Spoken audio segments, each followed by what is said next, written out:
I was just a background character in a novel. Yet I fell in love with the tragic villain, Gabriel. When he was about to be killed by the protagonist, I couldn't bear it and saved him. Because I failed my mission, the system would erase me. So I decided to confess to Gabriel, and we spent 6 sweet but brief months together. On the last day of my life, we had a fight. He thought I was being unreasonable and too clingy. Gabriel stormed out, slamming the door behind him. By the time he cooled down and came back inside, he found me collapsed on the floor, no longer breathing. The screen of my phone was still glowing, with an unsent message on it. I'm sorry, Gabriel. I love you. 1. I didn't expect the end to come so soon. After disappearing for 6 months, the system reappeared in my mind. Host, due to mission failure, you will be erased in 24 hours. Please prepare accordingly. The cold mechanical voice sounded at 10 that night, followed by a countdown in my head. 23 hours, 59 minutes, and 58 seconds. My brief days didn't go unnoticed by the person beside me. Baby, what's wrong? At that moment, I was half lying in Gabriel's arms. We were curled up on the couch watching a movie together. I'm fine. Let's keep watching. I pressed my head against Gabriel's chest, feeling the warmth of his body and the rhythm of his heartbeat.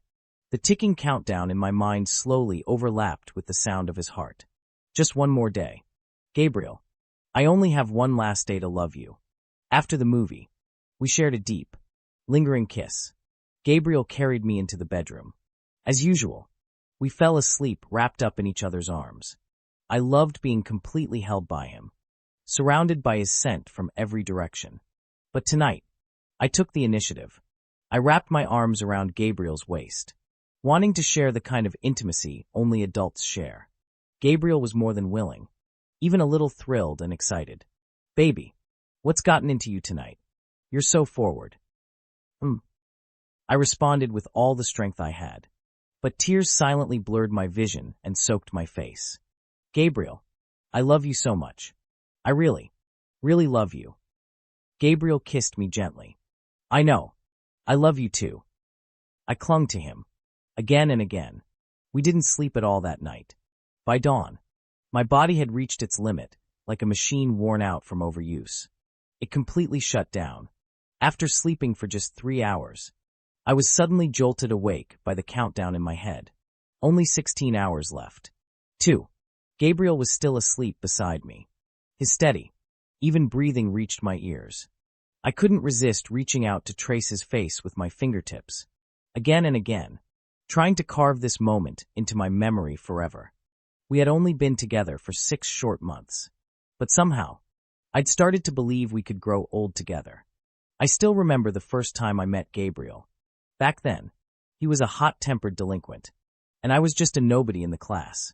Because I looked delicate and was small for my age, I was constantly picked on and isolated by other boys.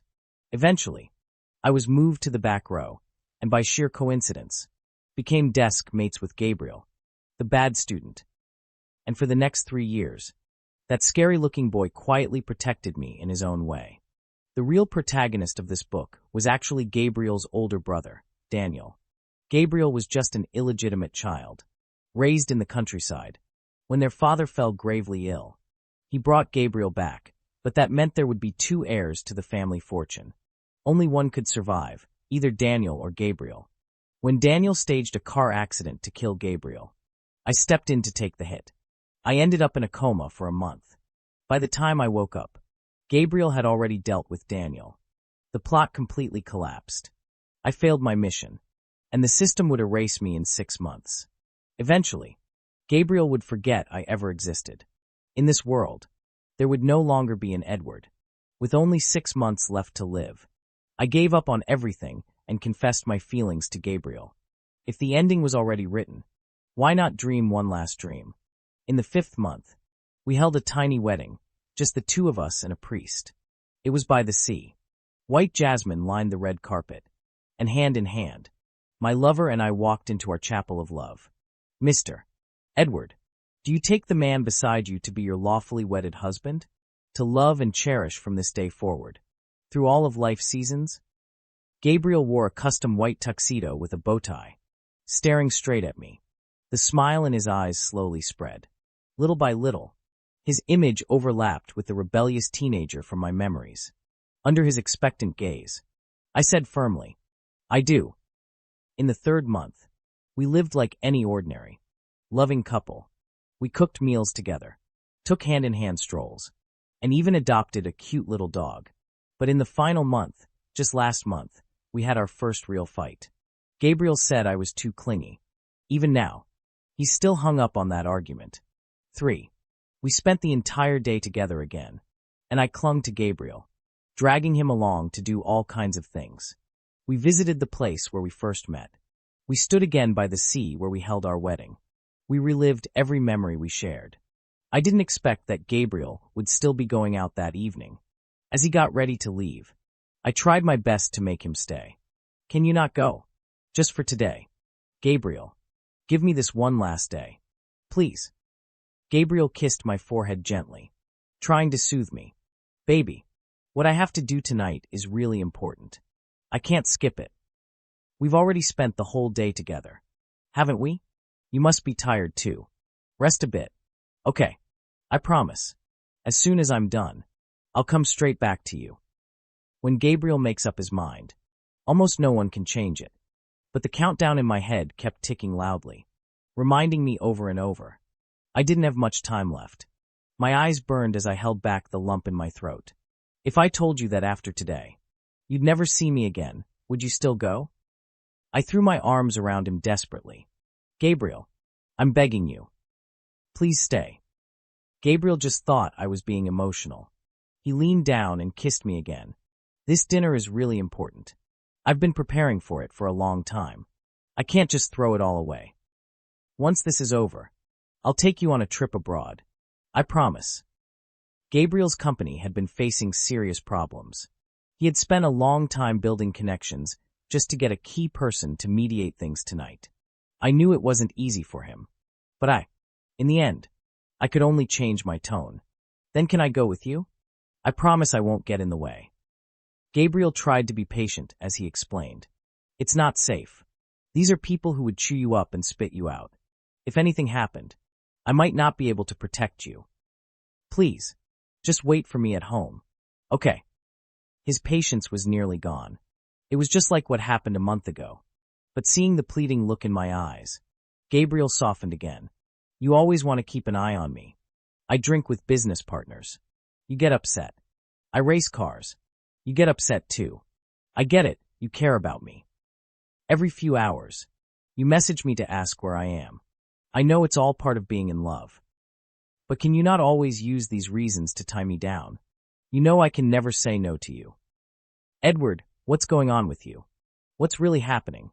Last month, I already felt something was off. If this keeps going on, anyone would break eventually. Maybe we both need some space sometimes?"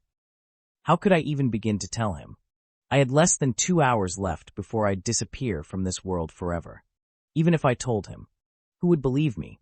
Just like last time, Gabriel would think I was lying, just trying to make him stay. Forget it. Go ahead. Just come back early. Okay. I just miss you. I can't bear to be apart from you. You know how much I love you. 4. Gabriel still left. After he was gone, I sat alone in the empty villa. I didn't turn on a single light. I just sat by the floor-to-ceiling window, quietly spacing out, waiting for Gabriel to come home. He said the place wasn't far, a 40-minute round trip. If I was lucky, he'd still have an hour to spend with me. In my head, the countdown said 1 hour and 30 minutes. I picked up my phone to send Gabriel a message, but after typing for ages, I didn't even know where to begin.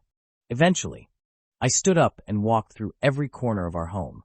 Everywhere was filled with traces of Gabriel. Our couple mugs, the brown carpet we chose after searching for days, the antique vase he bought for me at an auction, the birthday gift I gave him. Soon, all of it would turn to ash. When I saw that portrait I painted of Gabriel as a teenager, I suddenly longed to hear his voice again. I dialed his number. The screen showed, phone off. Did he turn it off so I wouldn't bother him? But Gabriel, I only had 50 minutes left. I hugged Gabriel's pillow and sat on the bed, waiting and waiting. He never came back. With a soft ding, the countdown hit 0. My consciousness began to fade. My eyelids felt unbearably heavy. In that blurred moment, I thought I heard the sound of the door opening, and Gabriel's voice calling out to me. I had written a letter to him long ago. It was in the second drawer of his study desk, but he never found it. The last message on my phone. It was for him. I'm sorry. Gabriel. I love you. 5. Gabriel regretted leaving, just 10 minutes after stepping out. It was just a business dinner. How could it compare to Edward? Money could always be made again. But how could he leave when his lover was so sad? But the car was already halfway there. He decided to make a quick appearance and then head right home. Even if the deal fell through, so be it. Gabriel wrapped everything up in just 30 minutes and rushed back. On the way, he passed a flower shop and bought a bouquet of champagne-colored lisianthus. Edward's favorite. He thought, when I get home, I'll apologize properly. If I have to, I'll even get on my knees. All of this took 40 minutes. Gabriel really wanted to call Edward, to tell him he was on his way back and that he brought his favorite flowers. But just as he pulled out his phone, a drunk man bumped into him. The phone slipped from his hand, hit the ground, and the screen shattered completely. It wouldn't turn on again. The moment the phone broke, Gabriel suddenly felt his heart drop, like something was being torn away from him. He ran toward home as fast as he could. The closer he got, the stronger his sense of unease. This street was usually smooth and empty. It was when he left. But now, traffic was at a standstill. Cars were packed tight front and back. It took minutes just to inch forward. Gabriel's anxiety surged. His heart pounded out of control. He jumped out of the car and started running, taking every shortcut he remembered, like he was back in high school racing on the track, using every bit of strength left in his body, just to get home, to see Edward. 10 minutes later, he made it to the door. He took a second to fix his messy clothes and catch his breath. Luckily, he hadn't dropped the flowers. He took a deep breath, trying to suppress the strange panic in his chest, and pushed the door open. Baby, I'm sorry I'm late, but I brought you lisianthus. As the door swung open, he saw Edward lying quietly on the floor. The warm golden light spilled over his body. Gabriel thought he had just fallen asleep waiting. He crept forward carefully, trying to wake him and tell him to come to bed. But when he got closer, he saw how pale his face was. His lips had lost all color. He wasn't breathing.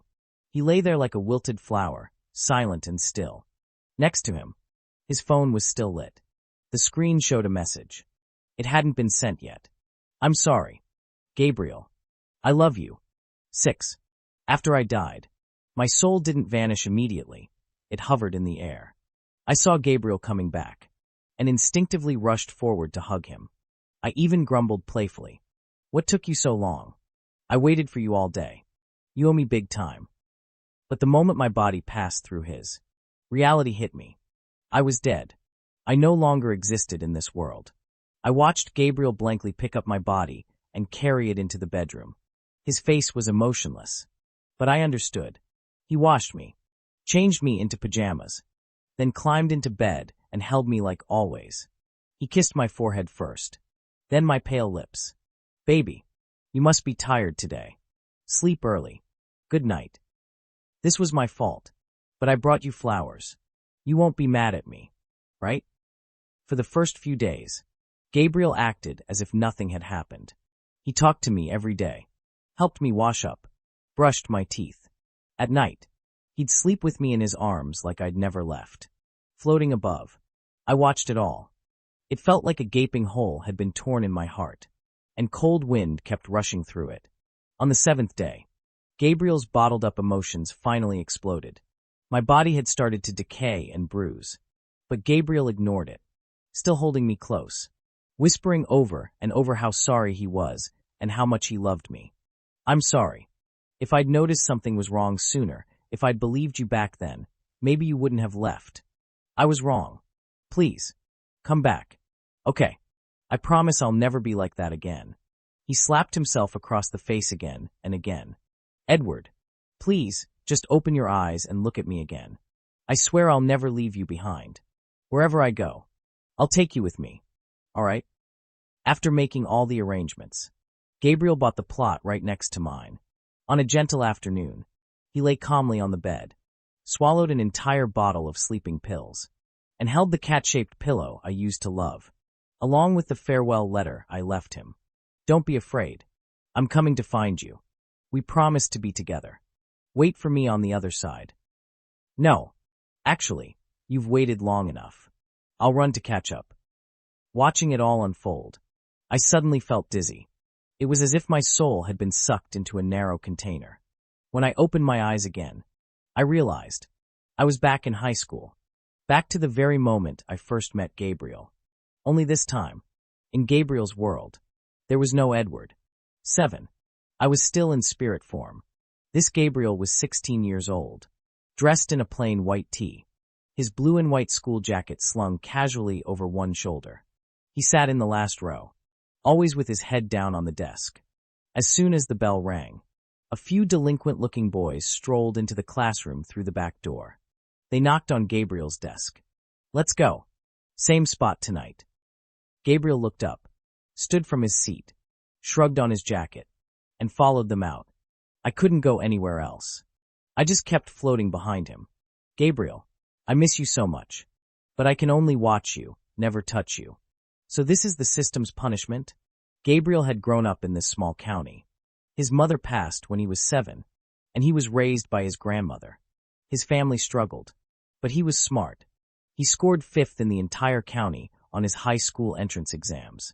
When the school learned about his situation, they waived his tuition to help him attend. That summer, his grandmother fell ill and needed expensive treatment.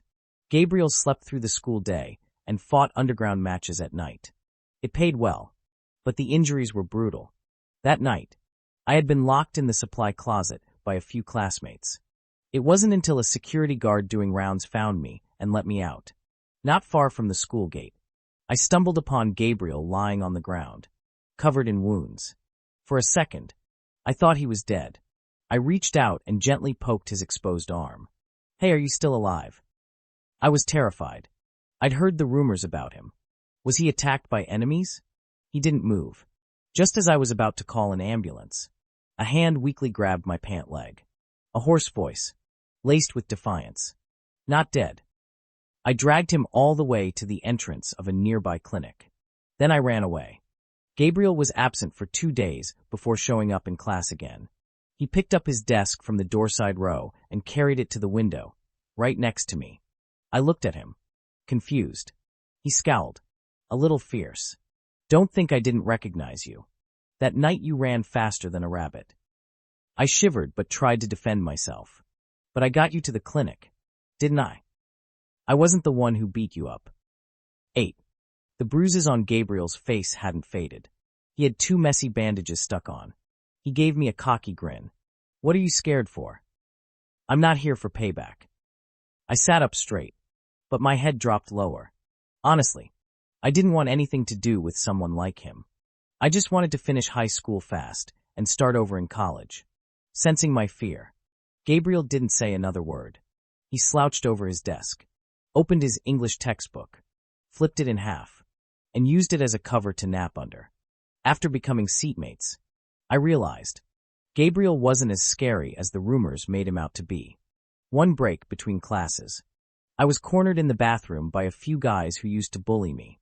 Led by Dylan, they were tall and aggressive, but not particularly bright. You stink. Haven't showered in months. Smells worse than the toilets. Hey, maybe don't call yourself Edward anymore. The others burst into laughter. Bang. The stall door at the end of the bathroom swung open. Gabriel stepped out with a cold look. What did you just call him? Dylan's face paled. He stammered, speechless. Gabriel walked straight up, towering over him. I said, say it again. Trying to play it off. Dylan muttered. He's just some fishmonger. Why take it so seriously? The next second, Gabriel kicked him hard in the stomach. If I ever catch any of you bullying Edward again, I'll beat you every single time. They all knew Gabriel's reputation. None of them dared to fight back. Then Gabriel turned to me. Hit him. I froze. I'd been bullied for so long. I didn't know how to react. Gabriel grabbed my hand and made me slap Dylan across the face. Remember that. Next time someone bullies you, fight back like this. Don't act like a coward. Real men speak with their fists. Got it? My hand stung, and a clear handprint appeared on Dylan's cheek. When I snapped out of my daze, I realized Gabriel had been staring at me the whole time. I nodded quickly. Got it. From that day on, things between Gabriel and me changed. We weren't close, but we weren't distant either, and no one dared bother me again. I knew it was all thanks to Gabriel. When I noticed he often skipped breakfast, I started quietly leaving soy milk and buns in his desk drawer. He didn't say a word, just finished it in 2 bites, then laid back down to sleep. 9. In my memories. Today was the day I found the injured Gabriel. I quickly followed behind him. In this world, I no longer existed, so what would happen to Gabriel? He was being supported by 2 men as he staggered out of the underground fight ring. You really don't need a hospital? No, just a scratch. After walking for a bit, Gabriel waved them off and continued home on his own, stumbling as he walked. Watching his unsteady steps, I instinctively reached out to help him. But once again, my hands passed right through him. I stared in a daze at my own hands. Now that I was closer, I saw just how bad the injuries on his face were. Blood seeped from the corner of his mouth. Gabriel walked a few more steps, then suddenly collapsed to the ground. The scene overlapped perfectly with my memories. Gabriel. I still couldn't catch him, even though I was just a soul. Why did it still hurt this much? His wounds felt like knives stabbing into my heart. Again and again, I tried desperately to lift him up, but I couldn't. My hands just passed through his body, over and over. Gabriel, please wake up. We're almost home. Just hang in there a bit longer. Someone, anyone, please help him. Please. I watched, helpless, as Gabriel lay on the cold ground all night. A light rain began to fall, landing softly on his body. Blood slowly spread beneath him. This time, there was no Edward to find him and drag him to a clinic. The sense of powerlessness overwhelmed me. The person I loved was right in front of me, yet I could never touch him. Was this what Gabriel had felt, staring at my lifeless body? It wasn't until early the next morning that a sanitation worker found him and called an ambulance. Gabriel remained unconscious for 3 days, burning up with fever. I hovered in the air beside him, unable to do anything except stay with him. 10. Late at night, I leaned on the side of the hospital bed, half asleep. Technically, I didn't need to sleep, but being alone all the time was exhausting. Every day, I talked to myself and never got a response. In a blurry daze, I felt a hand gently stroke my head. I jolted upright and looked at the man on the bed. Gabriel was awake. He squinted at me, a faint smile tugging at his lips. I lunged toward him, reaching out to touch him all over. Gabriel, can you see me now? That touch just now had felt real. Gabriel lifted his hand with difficulty and pulled me into his arms, rubbing his chin affectionately against my head. Baby, finally, I get to see you again. My eyes stung. I nearly burst into tears. I started crying softly. This was Gabriel, Gabriel from the past life, the one who had loved me for so long. He gently patted my back. There. Didn't I tell you? I'd come find you. You'll never be alone again. Wherever you go, I'll be there too. Tears blurred my vision. I sniffled and looked up, wanting to see Gabriel's face again, to confirm he was truly back. But then I saw. Gabriel was still lying motionless on the hospital bed, pale, eyes tightly shut, and 4 was still in his hand. What I just felt was nothing but an illusion. Gabriel hadn't woken up. He wasn't really back, and he still couldn't see me. I was still just a ghost. 11. Gabriel stayed in the hospital for a week. Once he barely recovered, he checked himself out. He'd won a large sum from that last fight, enough to cover his grandmother's medical bills for 6 months. It also meant he could rest for a while. Back at school, Gabriel caught up on the studies he'd missed. He was sharp, quick to grasp new concepts, and learned fast. But something always felt off to him, like something was missing. On his desk, there were only a couple of scattered textbooks. The seat next to him was empty. He'd never liked people sitting beside him. But in his mind, strange flashes kept surfacing. Someone bringing him breakfast. Someone giving him apples. Someone lending him neat, beautiful notes. But who was that person? That face was always blurry. Gabriel tapped the back of the boy sitting in front of him. Do you know if someone ever left stuff in my desk before? The boy gave him a confused look and shook his head. No idea. I don't think anyone would dare. Gabriel wasn't mean, just looked scary. He rarely spoke, so people assumed he was hard to get along with. Over time, they avoided him. Strange. A few minutes later, a bespectacled boy walked over. You needed something? Gabriel narrowed his eyes. You're Dominic? The boy nodded. Yeah, that's me. But Gabriel took one look and knew. He wasn't the one. Then who was it? I sat beside Gabriel, watching his puzzled expression, and my heart wavered again. I had been the one leaving food and notes in his desk. During self-study, Gabriel spaced out again. I reached out and traced 2 letters in the air with my finger. Edward. Edward. Gabriel, I want you to remember me, but I'm also afraid that you will. Because if you do, yet we can never meet again. Wouldn't that be crueler than forgetting? What are we supposed to do? 12. After class, I continued following Gabriel. He wandered around the school for a while, and when the sun was starting to set, he headed off campus.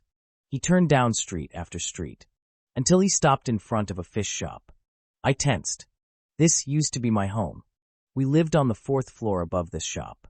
I often passed by here and would help the fish vendor out, so I always smelled faintly of fish. That's why I got bullied at school. When I asked Gabriel about it back then, he said, I don't smell anything. I love fish. I could eat it every day. All kinds of fish. Those guys are blind, and their noses are broken. You smell. I pressed him. Smell like what? Gabriel had nudged his nose against the back of my neck, and whispered, delicious.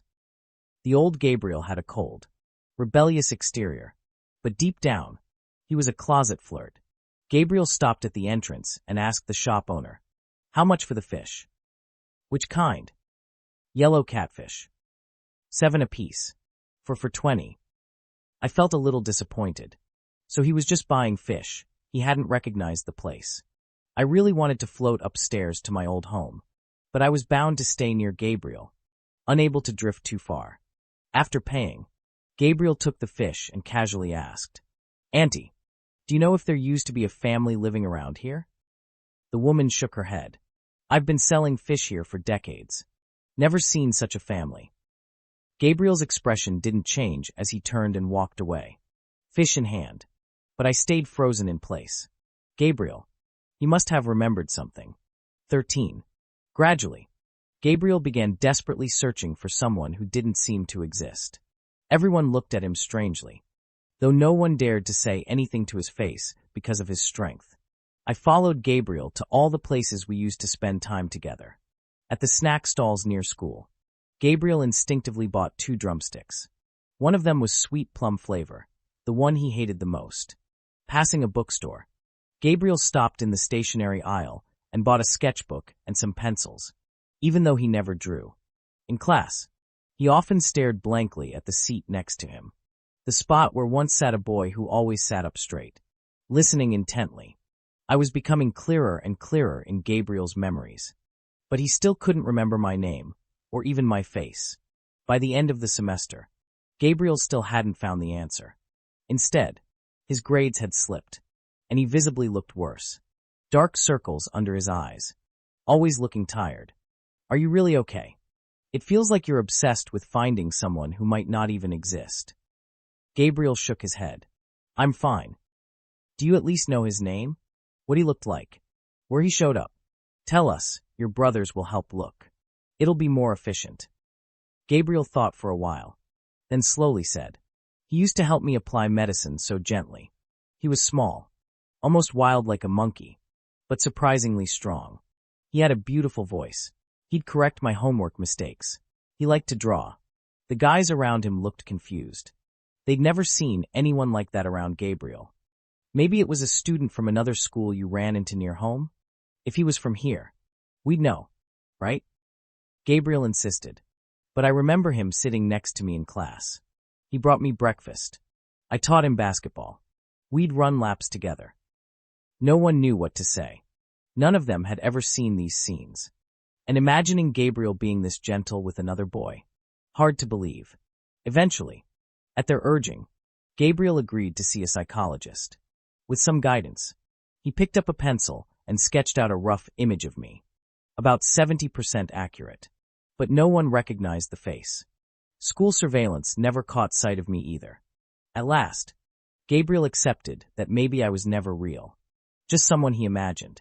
The moment he stopped searching, I lay down beside him, looking at my younger Gabriel, fully and without restraint. Maybe this was for the best. Forgetting is still better than remembering someone you'll never see again. 14. Life slowly returned to normal for Gabriel. When he ran out of money, he'd go fight underground matches. Once he made enough for his grandmother's medical fees, he'd return to school.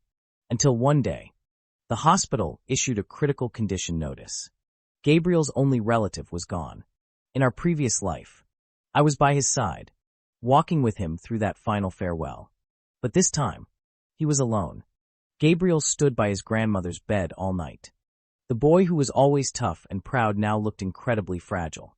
I wanted so badly to hold him, to whisper, "Gabriel, I'm still here." But every time I reached out, my hands passed right through him. Not even a hug. I couldn't offer him even that much. When he left the hospital, his feet carried him somewhere instinctively, as if some part of him still believed he'd find an answer there. Near school, there was a quiet river. I used to study under a willow tree there, feeling the breeze. Later, that spot became our secret place, where no one disturbed us.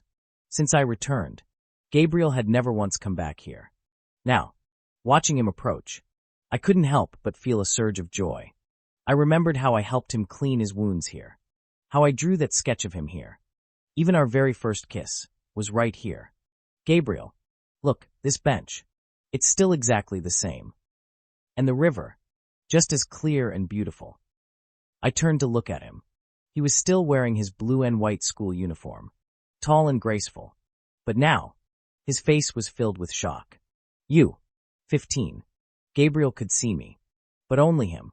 Realizing that, I froze on the spot. I didn't know how to face him. He hadn't fully remembered our past life yet. Gabriel stared at me in disbelief, as if trying to see through my very soul. For a full 5 minutes.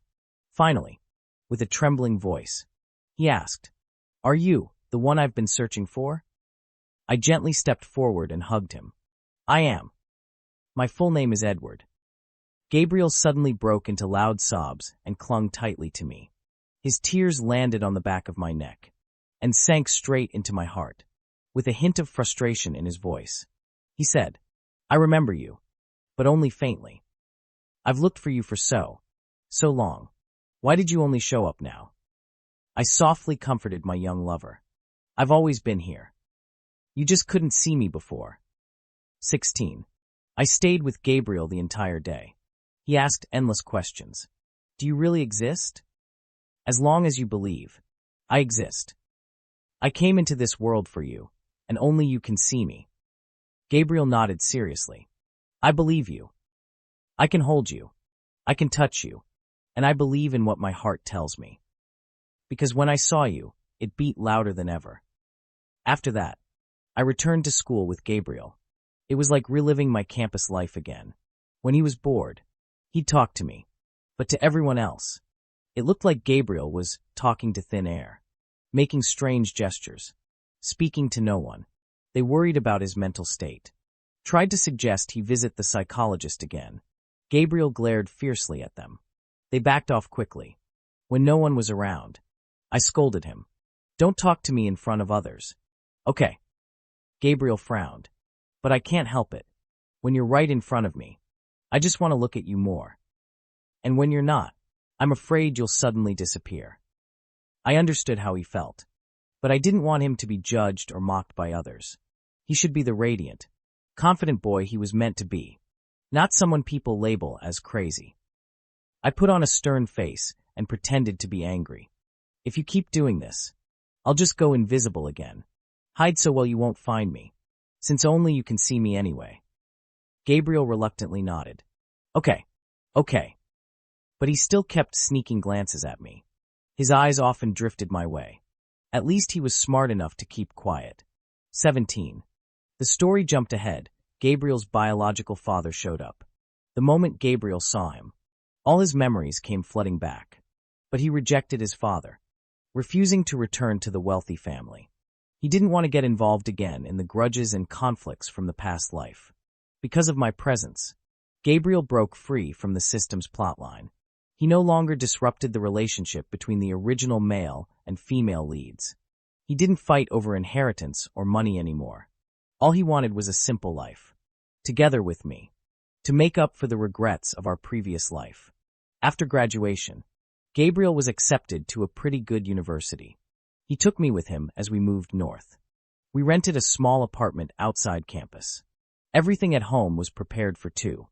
Others found it strange. Gabriel was outstanding, yet he kept to himself. He rejected every suitor, regardless of gender. Gabriel grew used to the curious, sometimes judgmental looks, because as long as I was by his side, that was enough. I wouldn't age. I still looked exactly as I did before I died, but my soul gradually became more limited and weaker. At certain times, I would fall into a deep sleep. During those moments, Gabriel would set everything aside and lie down with me. As usual, we would fall asleep in each other's arms. No one knew how long this peaceful time would last. No one knew when I might disappear for good. No one knew what Gabriel would be like when he grew old. Everything was uncertain. But I knew one thing. Right now, we were happy.